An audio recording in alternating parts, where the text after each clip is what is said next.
The Strategic Defense Initiative. The Star Wars program routinely falsified research data according to military sources at the time. Quote, "We would lose hundreds of millions of dollars in Congress if we did not perform our tests successfully.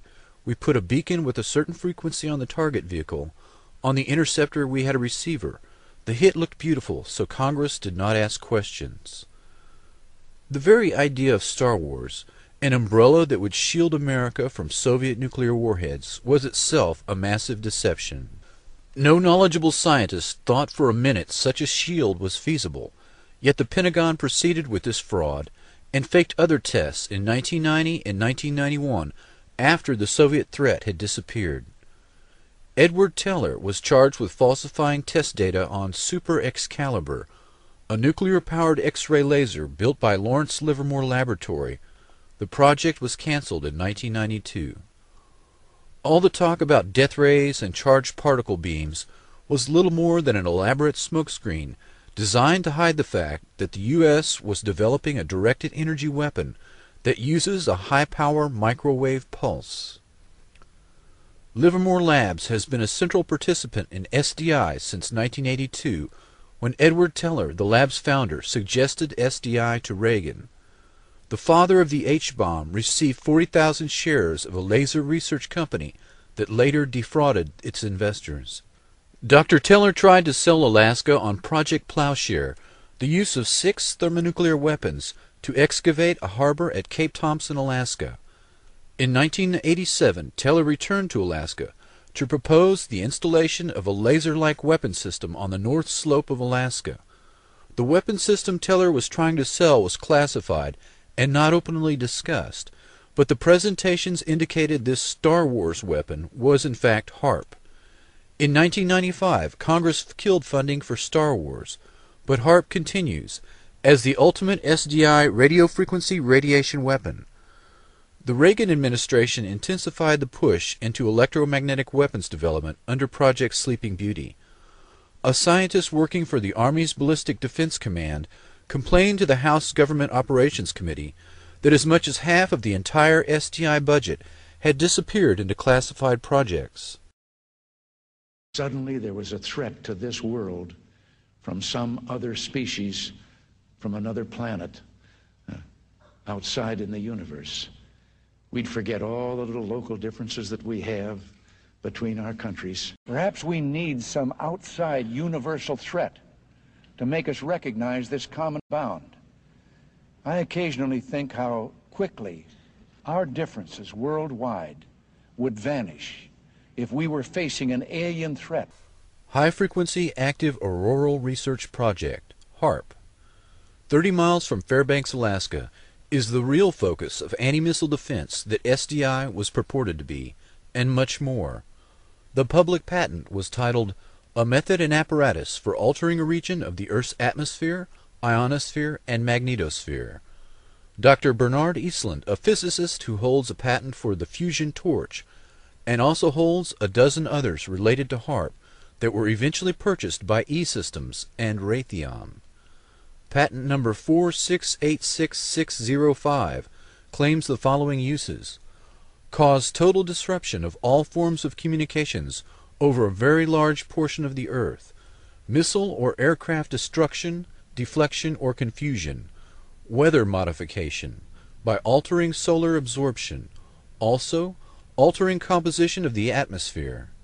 This patent was classified by the Navy under National Security Order in 1987, but other public patents exist for purposes of power beaming systems, artificial ionospheric mirror composed of a plasma layer, creation of artificial ionizing clouds above the Earth, defense system for discriminating between objects in space, nuclear-sized explosions without radiation.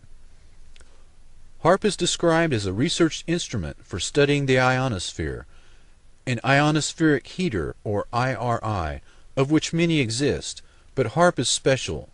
The ability to focus energy and the unprecedented amount in gigawatts, billions of watts, makes it literally millions of times more effective at heating the region about 120 miles above the Earth's surface. The atmosphere has most of its density below 30 miles altitude. The ionosphere is the very thin layer above that absorbs dangerous ultraviolet radiation and makes life possible on Earth. There is very little mixing normally between the two layers, but disturbances in the ionosphere translate to changes in weather, such as normally occurring sunspots and the solar wind. The main idea behind HAARP is the ability to direct electrons along the naturally occurring magnetic field lines of the Earth and accelerate them to near the speed of light to form a protective shell of highly excited particles that not only block communications worldwide, but destroy missiles in their trajectory as they descend from space. The effects can be localized by punching a hole through the ionosphere to superheat an area 30 kilometers in diameter into a plasma shield. Any missile or aircraft would be destroyed that tried to fly through the plasma, which is the fourth state of matter. A hole in the ionosphere above an enemy country could kill by allowing solar radiation to strike the surface unhindered. Weather modification could also be used as an instrument of warfare by manipulating the electric jet and the jet streams that dictate climate. The publicly stated aim is C3, Command, Communication, and Control. The margin of victory in war is to block or intercept enemy communications and to secure your own. The signals in the ELF extremely low frequency range can be generated by HAARP and heard anywhere in the world, and are used for earth-penetrating tomography, basically finding enemy submarines and underground bases. Dr. Richard Williams says the high-energy experiments will generate the equivalent of the output of 10 to 100 large power-generating stations, and that, quote, tests of these kinds could cause irreversible damage. According to Dr. Elizabeth Rauscher, quote, the ionosphere is prone to catalytic reactions, so if a small part is changed, a major change in the ionosphere can happen. HAARP documents admit that 1,000-fold greater amounts of energy can be released in the ionosphere than injected. Stanford University experiments beaming radio waves into the magnetosphere detected the signals halfway around the world. Some were amplified 1,000 times.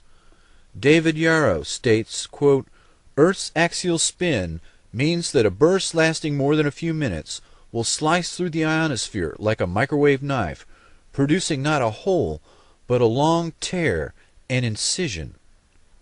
HAARP documents describe intentionally trying to get a runaway effect in the ionosphere. Quote, the instabilities commonly studied are approaching their maximum radiofrequency energy dissipative capacity, beyond which the plasma process will run away until the next limiting factor is reached. The first atomic weapons testing was done without knowing if the chain reaction would stop or keep going. Dr. Oppenheimer admitted years later that, quote, the government knew that the scientists didn't know. The decision to pulse several gigawatts of energy into the ionosphere could cross a threshold. Walter Richmond wrote of an account of such an event in a book entitled The Lost Millennium. The event began with a solar tap, a planetary short circuit. Quote, the surge of power became an avalanche. At the pole in the vertical plane of the Earth's magnetic field where the winds of magnetism would not rise to blow it out, 1 trillion watt-seconds of energy unleashed their fury on the polar cap in the first flash. Even as it discharged, the ionosphere was recharged from the solar furnace. The first flash became a mighty roar that poured an increased and now steady stream of energy through the now stabilized short circuit. Kilocubit after square kilocubit of frozen wasteland boiled. Watt after watt of ever-increasing avalanched energy lit the polar cap with a glare that had never before been seen. Earth's an electrical motor. When the motor began to run wild, it would increase its rotational speed. Eventually the Earth would explode from increased centrifugal stress. The HAARP project manager describes the experiment of Earth-penetrating capability using frequencies of 10 to 20 Hz pulses per second, or maybe 1 Hz, 1 cycle per second type waves.